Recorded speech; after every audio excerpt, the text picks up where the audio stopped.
Ladies and gentlemen, good morning. So if people could sit, and I think some other people will just arrive. We have more than 200 registered, and thank you very much for the people who follow live as well by web stream. I'm I.Boto. I'm the manager of the CTA Brussels office. I'm also the coordinator on behalf of the partners, who are the European Commission, especially DEFCO, Europeaid, the ACP Secretariat, who is hosting us today, and other partners. I'm the coordinator of the briefings that we launched in 2007. You would have seen that we have today the number 57, and which are dialogues, short, half-a-day dialogues on key issues which are important for agriculture and rural development. So I am very, very pleased that we deal today with the issue of smallholder agriculture and its importance for food security, nutrition, and of course, sustainable food systems. We are also very lucky today. We have a workshop this week in Brussels on capitalization of some and knowledge management of some of positive and successful farmers-led businesses across different value chains in different African countries. This is co-organized by CTA and the Pan-African Farmers Organizations and their members.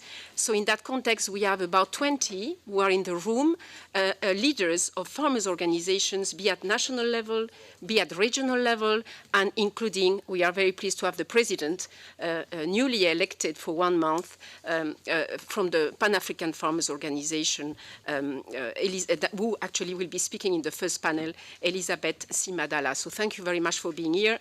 You can interact in the coffee break and during the lunch with them. They will be here until Friday, actually, if you also have some bilateral or some other discussions. We have, thank you very much for the interpreters. Before you leave, they have to leave absolutely at 1. You know that sometimes we go beyond 1, so we can do it, but it will be only in one language without interpretation. But thank you very much for your help, always very much appreciated. You have English and French interpretation. The topic of today, I'm very glad that we have different perspectives as well. The smallholders, there are different points of view, different definitions. The one that we will keep is the one by FAO, that smallholders are small-scale farmers, pastoralists, forest keepers, fishers, who manage areas varying from less than 1 hectare to 10 hectares. But they are very much characterized by family-focused motives, such as favoring the stability of the farm household system, using mainly family labor for production, and using part of the produce for their family consumption, and very little sometimes for selling to whatever markets. So of course, for us, they are key and central to the achievement of food security. They are a very, very important piece to the global agriculture system. They feed, close to 80% of the total population in Asia and sub-Saharan Africa, and support the livelihoods of 1 billion of people worldwide. So we would like, with the different speakers and perspectives we have today, just answer or discuss some of the questions. I mean, what is the significance of smallholders? What are the trends? What are their future? What it does look like? How we can connect better smallholders to markets, whatever markets are, including new opportunities with urban or, others. We would like also, without challenging the different systems of agriculture, be it big scale or small scale, we would like to advocate for the resilience of smallholders and for the very important role they play, not only in employment, in production, in productivity and selling, but in the multifunctionality of agriculture. They do play different services in rural areas and peri-urban and non-farm economies, which we would like to recognize. We would like to, through some of the speakers, speak about the policy. Are policy favorable, so enough favorable to the smallholders, and if not, what could be done? We still want some concrete, actually, solutions and concrete recommendations today that we can get forward through different partners that are in the room and beyond. We would like to advocate for, of course, more as CTA and as the partners of this briefing for more investment adapted, including finance and relationship and partnerships of different nature. So without going into more detail, I also do recognize very much and thank the dialogue we had. Some of them are speakers today with the non-civil, with non-state actors, with Concord members. Nora is here representing not only the academic part, but also a very active member in the Concord Food Security group. So thank you very much for all the input exchanges we had. Would like to encourage you, especially the people who are following live, to raise questions or comments. You know always that my colleagues in the room will bring it to the audience or to specific speakers if you have a question. So don't hesitate, because you are not physically in the room, to ask for questions. So without more delay, I would like to pass the floor for some introductory short remarks to Mr. Ojo from the ACP Secretariat, where we are now. I thank you very much for being with us. I know that the Secretary General is in Geneva currently, and the Assistant Secretary General in a very big ministerial fisheries meeting, which is happening in Samoa, in the Pacific. You are anyway, our interlocutor with CTA at the technical level, so we are very pleased that you are here. You are an expert in food security at the ACP Secretariat for many years. You also deal with environment and other topics which matter for agriculture and rural development. So thanks for hosting us here, and thank you for being with us this morning. Mr. Ojo.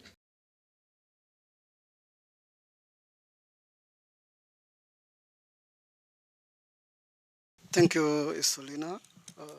Good morning, ladies and gentlemen. Director of CTA, Mr. Leonard, you are all welcome to the ACP House. I'm sure many of you are already familiar with the house.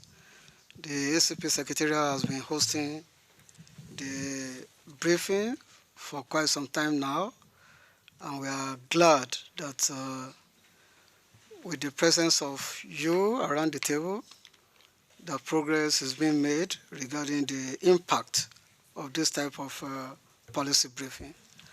Once again, you are welcome on behalf of the Secretary General of the ACP Secretariat, Dr. Patrick Gomes, who is unavoidably absent. I welcome you to this 57th briefing. Looking at the figure 57, you will agree with me that we have come a long way. And in the process, we actually decided that it would be a good thing to have some regional briefings that could complement the Brussels briefing. And I believe this has been going on for some time now. This is to stress the importance of agriculture and food security, especially in ACP countries. And we know that most of the ACP countries have their economy based on agriculture. And very important is the role of smallholders. Isolina has attempted to define the smallholders, and I quite agree with your definition. Well, it's an official definition of FAO. But without wasting much time, I will just want to pass some key messages regarding the importance of smallholder farmers, and then the role they play in the agricultural community, and what we could be looking into to resolve the challenges that is being faced. Most of us that are from ACP countries were actually part of this system, right from the youth, and many are still there today that are struggling for survival with agriculture. We call that subsistence agriculture. Some call it family farming, and others give it some other names. Feeding 7-point-something billion people in the world is not a matter of, it's not a child's play.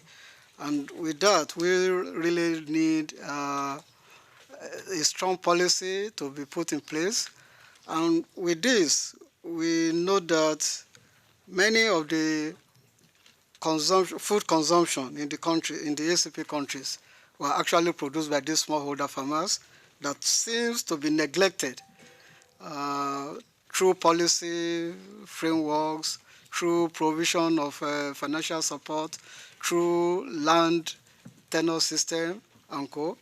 And this has actually relegated them into the background, and attentions have been given to the big farmers.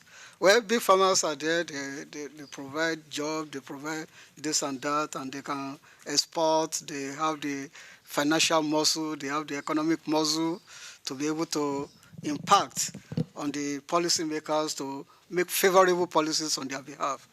But then this will lead us to the fact that as individual small-scale farmer, it is very difficult for you to impact on policies. And this is why we have the farmer organizations. And I'm happy that we have many of them around the table, and many of them had been part of this briefing in the past. So the smallholders that manage over 80% of the world estimated 570 million small farms cannot be discounted when we discuss the impact of family farming, their role in food security and nutrition, and their role in sustainable food system management. Especially when we go into the food chain, the role of the small-scale farmer is very, very pertinent in this, right from the on-farm activities to the processing activity to the marketing activity, impacting on the farm gate prices of food items and even the prices generally of the food items. And the attempt is to seriously look into the role of the middlemen when it comes to linking the small-scale farmer to the market, which is very crucial. It's a situation whereby the smallholders do the laboring, and then the middlemen reap the profit by serving as a middleman or merchants, so to speak, in that case. But for the ACP group of countries working with the European Union, we've made attempts in the past to support activities of the small-scale farmers. We have the agricultural policy programs. Incidentally, the CTA was the implementing entity in the Caribbean and the Pacific. We supported the CADIP in the African continent in building the capacity of farmer organizations and putting together solid institutions at the organizational level to be able to manage all these small-scale farmers to enhance their productivity. Then when we look again into the growth of agricultural production, we discovered that there are a lot of factors, again, coming into play. We see the challenges like the issue of soil fertility, the issue of fresh water, the issue of pest control, the issue of other inputs, machineries, even though they are small-scale machineries and co. But for all this, you actually need resources. And you will agree with me that linking the farmers with the source of funding is a very challenging issue in most of the developing countries, particularly ACP countries. So these are issues that we still need to look at. And then we look at the environment where the small-scale farmers are operating, and we look at the biodiversity and the ecosystem in the environment that is impacting on the level of productivity that the farmers are operating. So we need more to investigate on how this could be manipulated or this could be managed, and then to the benefit of the farmers. Again, under the intra-ACP program, we have the biodiversity and protected area management program that is looking into all these areas so that the farmers will be able to benefit. We have the sustainable agricultural practices that are being built into this program. So the other issue that is impacting seriously on the productivity of the small-scale farmer is the issue of climate change, which everyone is aware of. This is impacting on agricultural productivity, even though we know that the traditional method of farming, the slash and burn system of farming, is equally impacting on agriculture. So there has to be a way of looking at the balance between farming system and the impact of climate change. Is it that the climate change is impacting on the productivity, or even the system of production is actually impacting, is actually contributing to climate change? So there has to be a balance in this, and this is why we are putting resources into the initiative of climate smart agriculture, and I know CTA has been leading in that area too.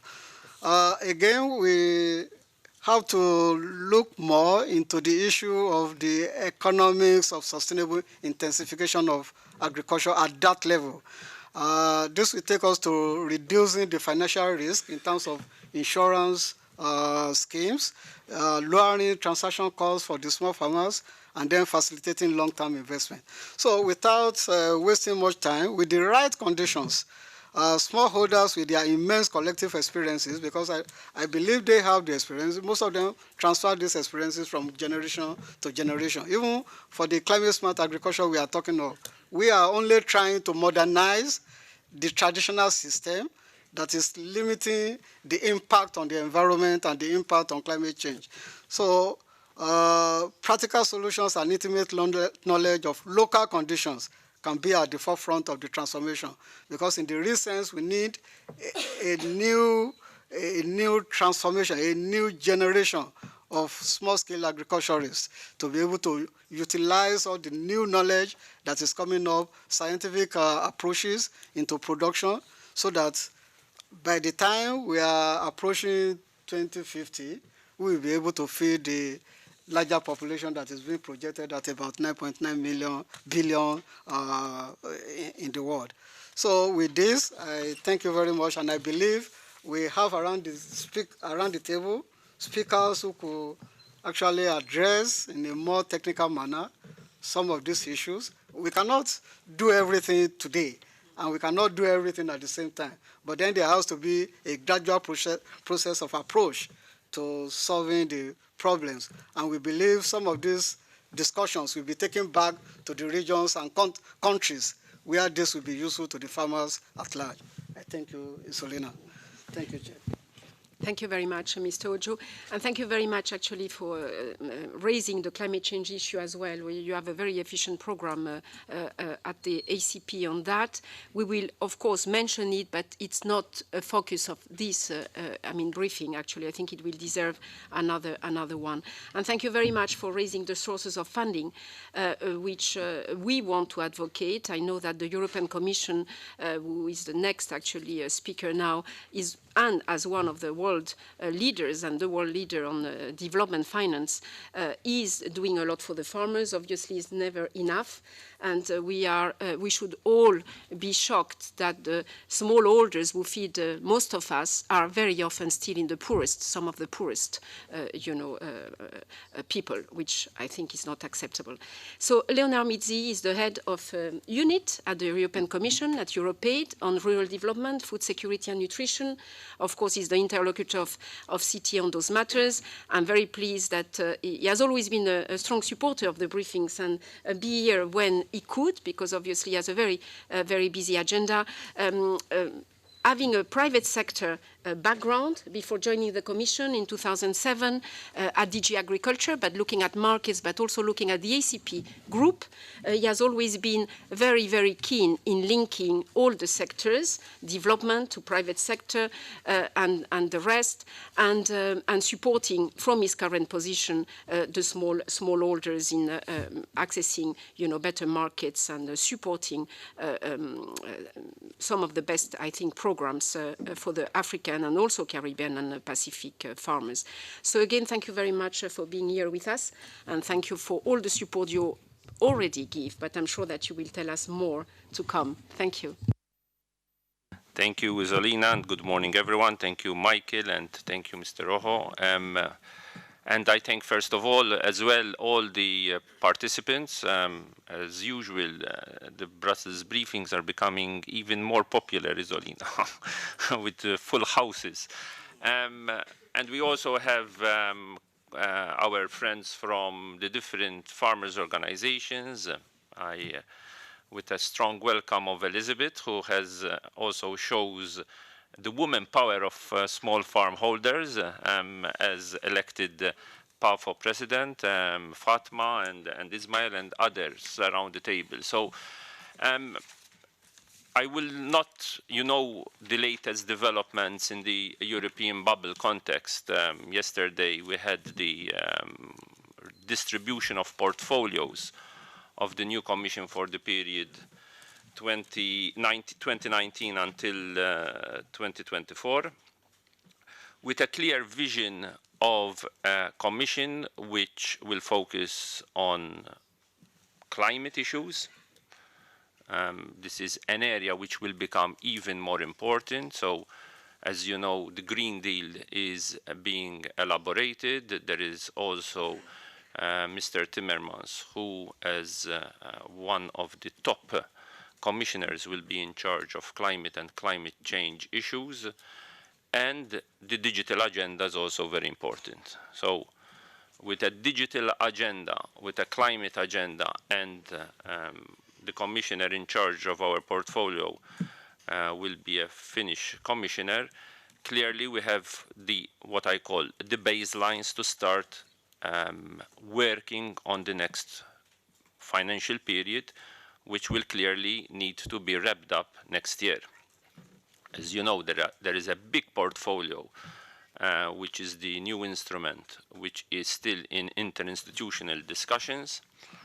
And I think the meeting today will give us a bit of a vision, helping us to consolidate where we can consolidate. And I will not make a list of all the programs we have done in this area, but clearly one of the key areas is supporting farmers' organizations. If we really want to be a game changer in value chains, and we speak always about value chains, about empowerment, we just need to look at the European model of the last 50 years, and we see how, where there are strong farmers' organizations, where there are strong cooperatives, where farmers, including small and medium-sized farmers, take part of the share of the value chain, then they become more powerful in that value chain. So the instruments, and Mr. Rojo mentioned the right conditions.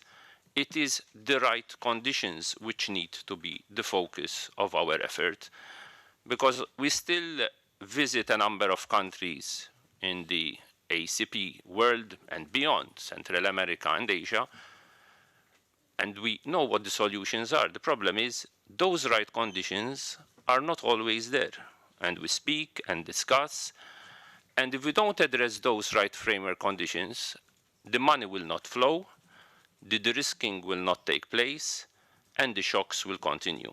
So first priority will be to engage. And I think there is Nora who will certainly speak about the Committee on World Food Security.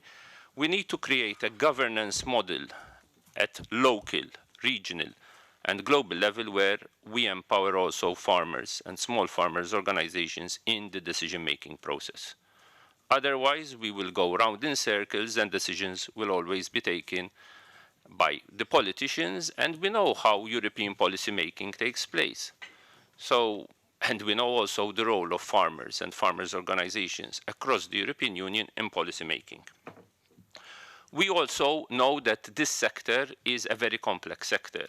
And Isolina mentioned it, and Mr. Rojo also mentioned, and there have been thousands of studies. The big two studies, which you know were published in the last months, were the IPCC study on land, and also the EAT Lancet. So we also need to look at our instruments, our mechanisms, and see whether what we are doing is sufficient or whether we need to go into a more complex, driven, solution-based approach. And that's why we are in the early phases of trying to design, and this is not reinventing something new, but looking more into a food systems approach in policy making, because a food systems approach will hopefully also dismantle the silos of policy making.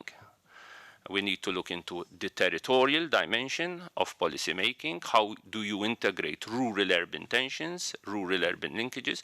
How do you embrace technology?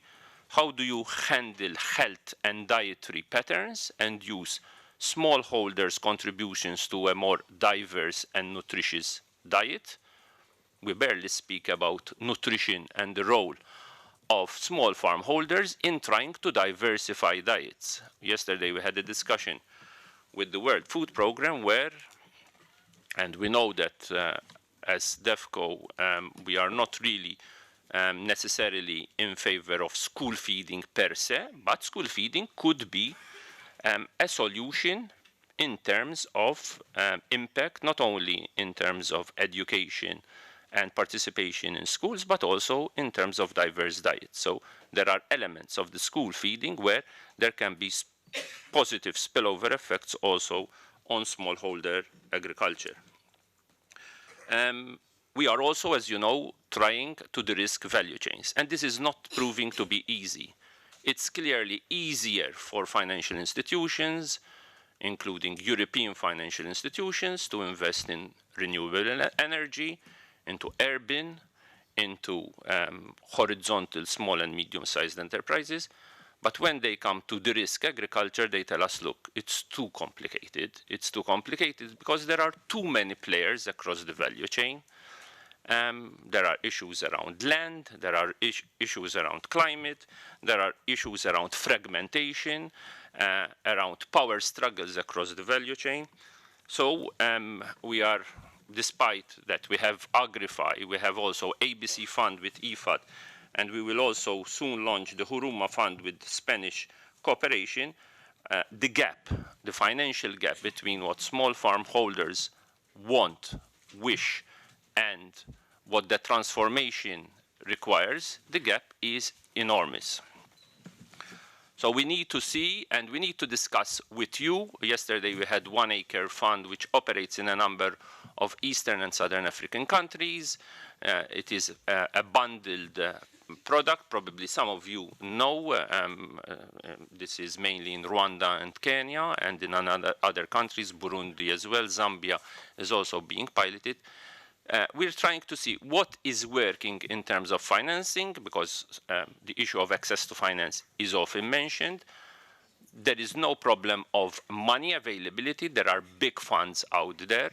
We are also in touch with big pension funds and private equity funds who are prepared to invest if the right conditions are there. The problem is that the right conditions are not always there. So, you know, we have budget support to actually nudge governments to deliver on where they are not sufficiently delivering, but it's clear that it needs a more holistic approach in terms of the policy change that is required, whether in fiscal policy, in input subsidies, in distortions, in local, regional, and international markets.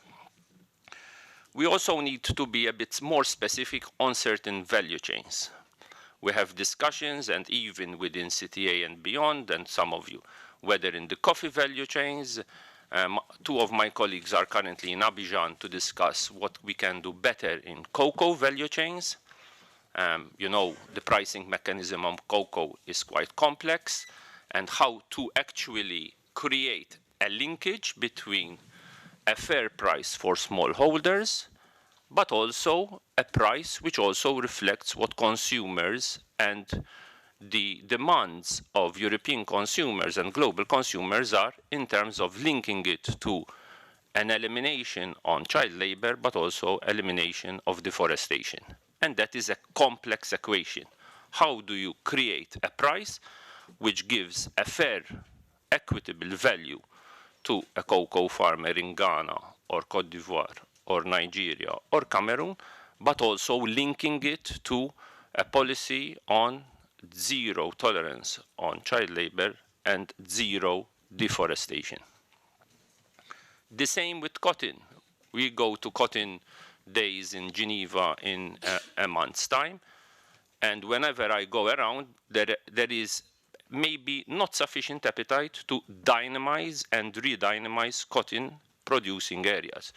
And if you don't do this, you will create certain problems in certain parts of the Sahel. So I think even there, certain cotton value chains need to be more valorized and integrated in the sustainable garment value chain. Not sufficient work is being done in that area, and I think we need also colleagues around this table to see what can be done, what might be done, and what is doable and what is not doable. Same with coffee, and I can list all value chains, whether they are livestock, aquatic, fisheries, horticulture. I think we need a bit of what I call cross-cutting, but also sectorial, country-specific, regional-specific, but also commodity-specific. And we have the tools, including value chain analysis, where we can work with you and with the governments to actually drill down on what is feasible at country and regional level. On climate change, we have a strong portfolio, which is the Desira Fund, on delivering on the One Planet Summit commitment. So this is on resilience around climate change, whether we speak about water management, agroecology, agroforestry. We have a big portfolio which comes to an end next year. We will start showcasing what's working. We are working with a number of member states, including France, Italy, Spain, and Germany, with a number of delegations. We are prepared to showcase and discuss with small farm holders in the different areas, Sahel and also Horn of Africa, of what we are doing and how to integrate small farm holders in the adaptation to climate change. I think we need to use all opportune moments in the next 12 months where you need to play an active role with us policymakers and with your own respective governments to actually valorize and showcase what's working and what's not working and what are the new challenges in terms not only of funding, because we always speak about funding. Funding is important, and there is and there will be funding. But I think the trick is smart policies. Smart, fast, agile policy making, which empowers you in the policy making process. And it's there where we need to start. We need to start already from the climate summit on the 23rd of September. We need to continue in COP in Chile. We need to continue in the run-up to CBD in China on biodiversity.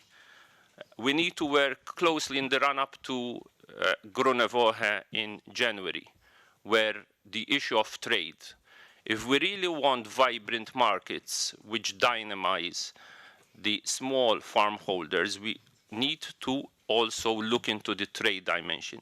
And I'm not necessarily speaking in terms of international trade or global value chains. I'm speaking in terms of local and regional markets.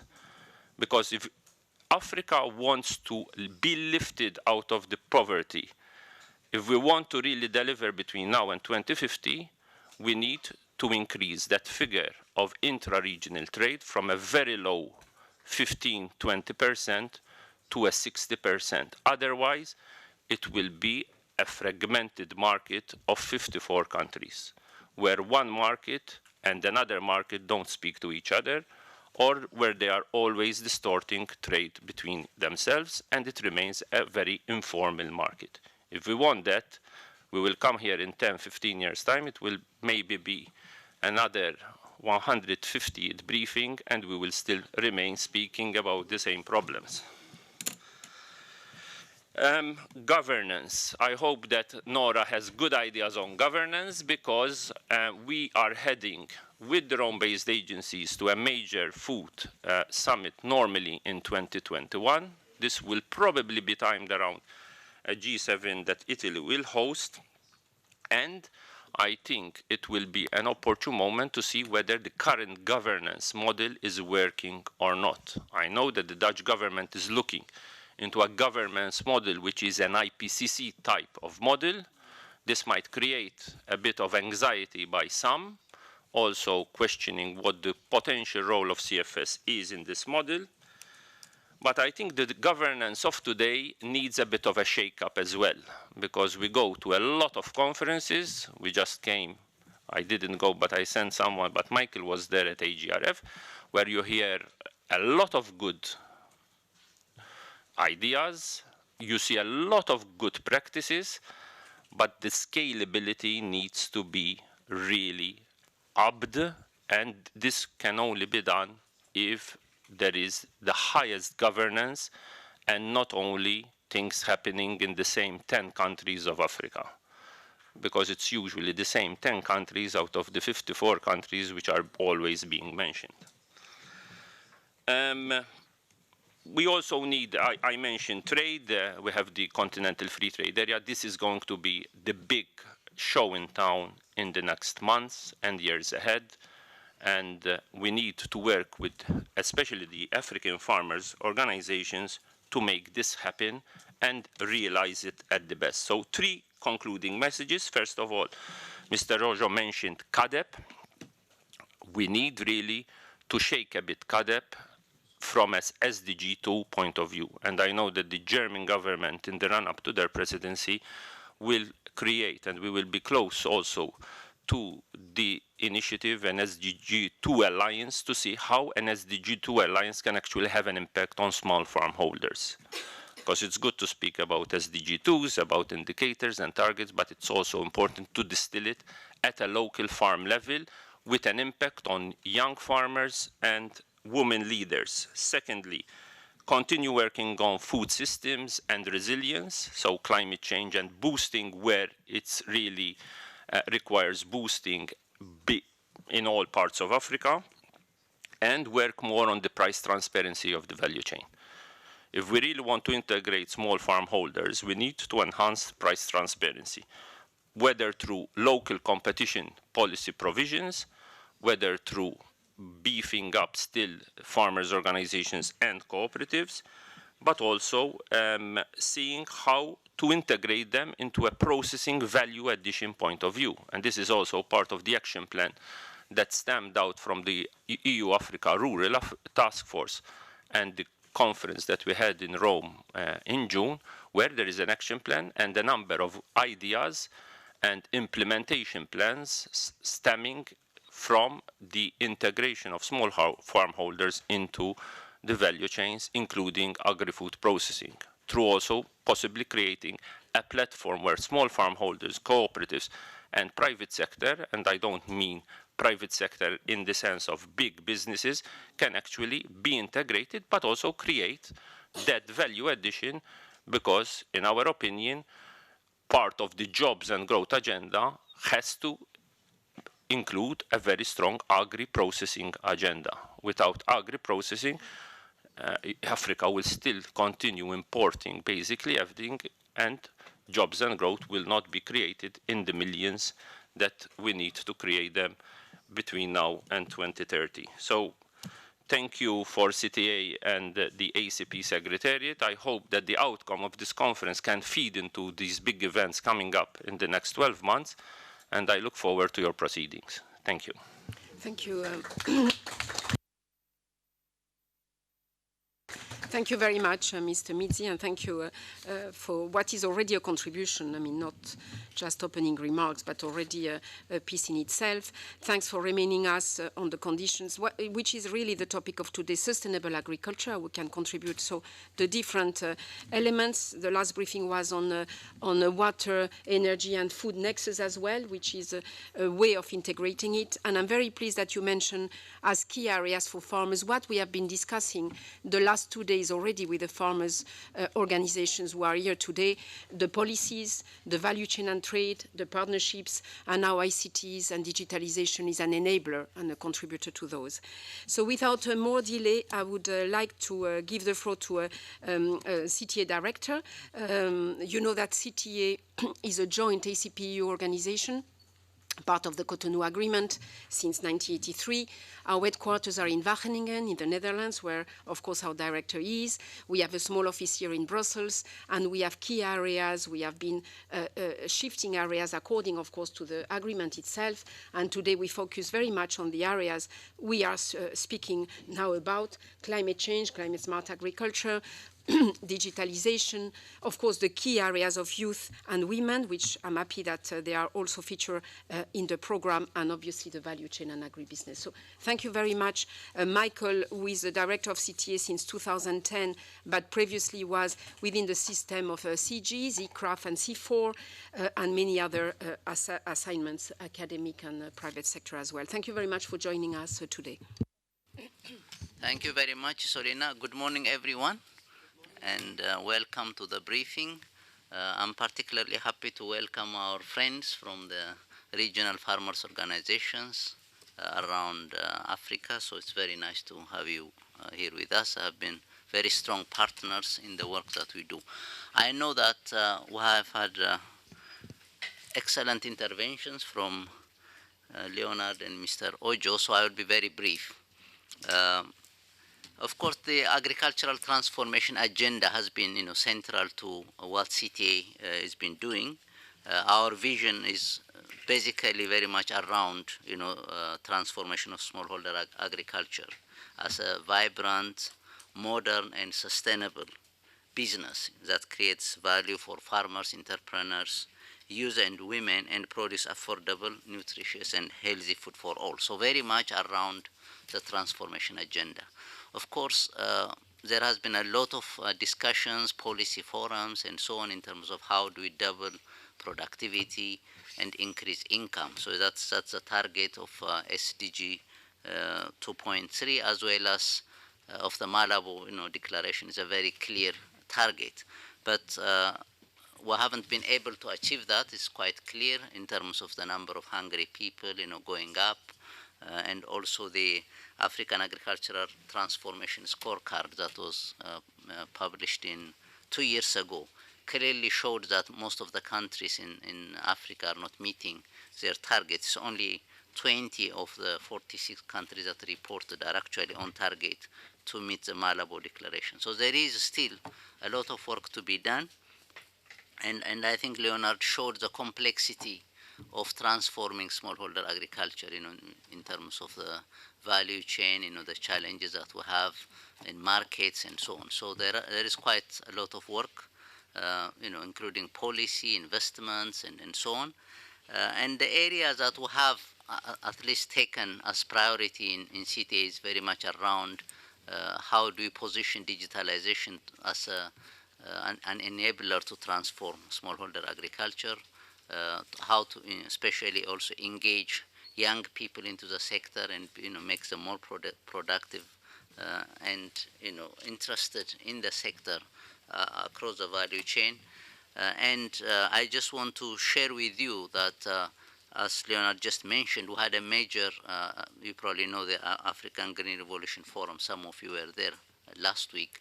Basically the theme this year was Grow Digital, so the focus was on how do we position digitalization as a game changer in terms of transforming smallholder agriculture. So for us, I think it was particularly important that this issue has come to a center stage where political leaders, heads of states, private sector, farmers, organizations, and so on, were really addressing this issue as a serious possibility, in terms of making this happen. So for that purpose, we also had produced quite an important study, showing how much is this sector actually working, in terms of taking advantage of digitalization in Africa. So we had a major study that we launched at the HRF. We looked at, what are the different kinds of solutions, whether they are private sector companies or some of the NGOs or funders and so on, that are providing solutions addressing different issues of agriculture, from extension advisory services to market access to financial services, supply chain management, across the value chain. We looked at around 400 solutions are working in Africa, providing services to some 33 million farmers, that have been registered for these different services. So basically, we see there is a tremendous growth in the last 6-7 years, at a rate of about 40% a year of these innovations being introduced. But of course, the challenge is sustainability, whether, having a good business model, how these solutions can make a difference in transforming the agricultural sector. We saw that there are a number of around 20 solutions that are reaching significant scale, up to 1 million or so users, that are already benefiting from these services, but still there is quite a gap in terms of ensuring, sustainable use of these services. We also looked at the business potential of digitalization in agriculture, and we realized that right now not much is being actually generated in terms of revenue. It's about 130 million, but the potential is up to or the addressable market is quite significant, around $2.4 billion.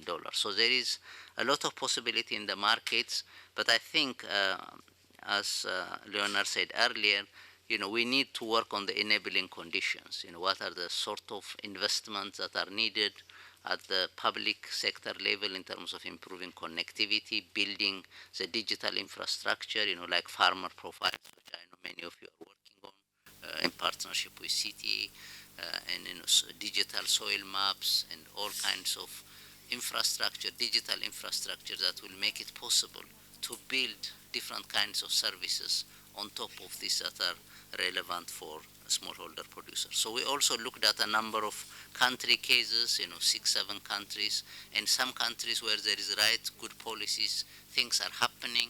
Some countries there is strong private sector engagement, things are moving, but you also need to do the public. So there is always a gap, either public or private, and there are some countries quite a number of countries that are not doing much at all in this area. So we are hoping, we came up with a number of recommendations where we hope, it will be taken up to move this agenda forward. So we see that there is a huge potential to leverage on technology. It's affordable, it's working. We show some impacts of some of these interventions.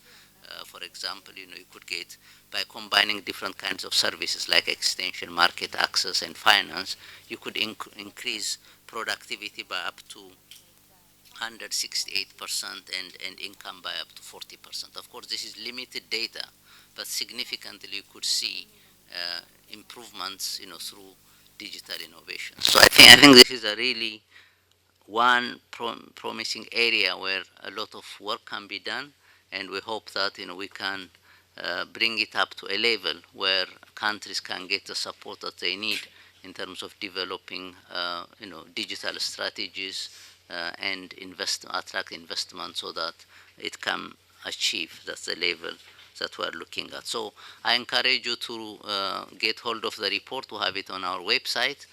But I just wanted to bring to your attention that this is an important development that we have been working with for many years, and now many other organizations are joining the effort, and we hope that this will become a significant initiative in the years ahead.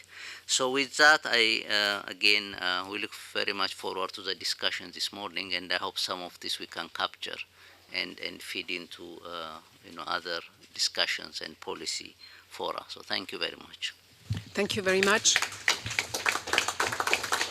You will find all the projects, and the same for the European Commission and CTA on the website as well, the very detailed, per country, value chain, and so on. So please, and let us know if you need further information. Without major delay, we go to the panel 1 with a small change that Mr. Ridolfi will be the last speaker instead of the third because he had a bit of delay with his travel. It's about farmers today and smallholders, so we want the discussions driven by them, and the chairs of both panels will be farmers' leaders. Ismail Sunga is the Chief Executive Officer of Southern Africa Confederation of Agriculture Unions, SACAU. Most of you would have interacted with him and his team. He's from Zimbabwe. The SACAU is based in South Africa. Mr. Sunga has an extensive experience, of course, private private sector, being farmers. We forget sometimes that farmers are #1 private sector leaders, but also, on academic and research. You would have seen him sitting in most of the policy dialogues and discussions about agriculture, from the World Economic Forum to AGRA and other advisors, council and initiatives. I thank you very much for being here with some of your teams in different countries in the region and for accepting to lead us towards these discussions. Thank you very much.